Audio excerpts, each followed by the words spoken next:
ఇక్కడ వీళ్ళు చేసింది నీతి ఆయోగ్ 22-23కి చేశారు. 18 రాష్ట్రాలు, పెద్ద రాష్ట్రాలు, ఇంకా చిన్నవన్నీ ఉన్నాయి. యూనియన్ టెరిటరీస్ అన్ని వదిలిపెట్టి జనరల్ కేటగిరీ స్టేట్స్ ని తీసుకొని 18 చేశారు. ఇది 14-15 నుంచి 22-23 చేశారు. నా లెక్క ప్రకారం దీన్ని ఆర్థిక సంస్కరణలు వచ్చినప్పుడు చేస్తే ఇంకా బాగుంటుంది. అప్పుడు ఏమవుతుందంటే ఒక అసెస్మెంట్ వస్తుంది, ఎవరి పరిపాలనలో ఏ విధంగా రివైవ్ అయిందని కూడా అది ఇన్ కోర్స్ ఆఫ్ టైం వచ్చే అవకాశాలు కూడా ఉంటాయి. ఇక్కడ 5 మేజర్ సబ్ ఇండికేటర్స్ చూశారు, ఇండికేటర్స్ ని 9 మైనర్ సబ్ ఇండికేటర్స్ కూడా పెట్టారు. Major sub indicators, minor sub indicators. Quality of expenditure, మనం ఖర్చు పెట్టేది ఎక్స్పెండిచర్, టోటల్ ఎక్స్పెండిచర్ లో డెవలప్మెంట్ ఎక్స్పెండిచర్ ఎంత పెడుతున్నాం. నేను ఎప్పుడూ చెప్తా ఉంటాను, సంపద సృష్టించాలి, ముందు డెవలప్మెంట్ మీద ఖర్చు పెట్టాలి, డెవలప్మెంట్ చేయాలి. దీనివల్ల సంపద సృష్టించబడుతుంది, దీనివల్ల ఆదాయం పెరుగుతుంది.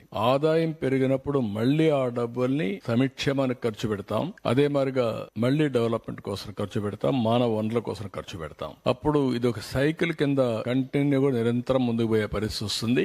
అందుకనే ఇక టోటల్ ఎక్స్పెండిచర్ లో డెవలప్మెంట్ ఎక్స్పెండిచర్ ఏ విధంగా పెడుతున్నాం, టోటల్ క్యాపిటల్ అవుట్లే అంటే క్యాపిటల్ అవుట్లే ఏదైతే జిఎస్టిపి మన రాష్ట్ర స్థూల ఆదాయం ఎంత ఉందో దానిపైన ఎంత పెట్టారు. Revenue mobilisation, state own resources, revenues, మన ఆదాయం జిఎస్టిపిలో మనకు వచ్చిన ఆదాయం ఎంత వస్తా ఉంది, state own revenue, total expenditure ఎంత ఎక్స్పెండిచర్ పెడుతున్నాం, ఎంత రెవెన్యూ మనం కాంట్రిబ్యూట్ చేస్తున్నాం, అప్పులు చేసి కాదు. Fiscal prudence, gross financial deficit జిఎస్టిపికి, రెవెన్యూ డెఫిసిట్ జిఎస్టిపికి, debt index, interest payment, revenue receipts, ఎంత ఆదాయం వస్తా ఉంది, దానికి ఎంత ఇంట్రెస్ట్ పే చేస్తున్నాం, అవుట్ స్టాండింగ్ లైబిలిటీస్, ఎంత అప్పు ఉంది, ఎంత జిఎస్టిపి ఉంది. ఇవన్నీ కూడా చేసి డెట్ సస్టైనబిలిటీ, అప్పు చేయడమే కాకుండా అప్పు తిరిగి పే చేసే శక్తి మనకు ఉందా లేదా, అవి చూసిన తర్వాత growth rate of interest repayments కూడా పేమెంట్స్ ఉన్నాయి. ఇవన్నీ పెట్టుకొని చేశారు. ఇది జిఎస్టిపి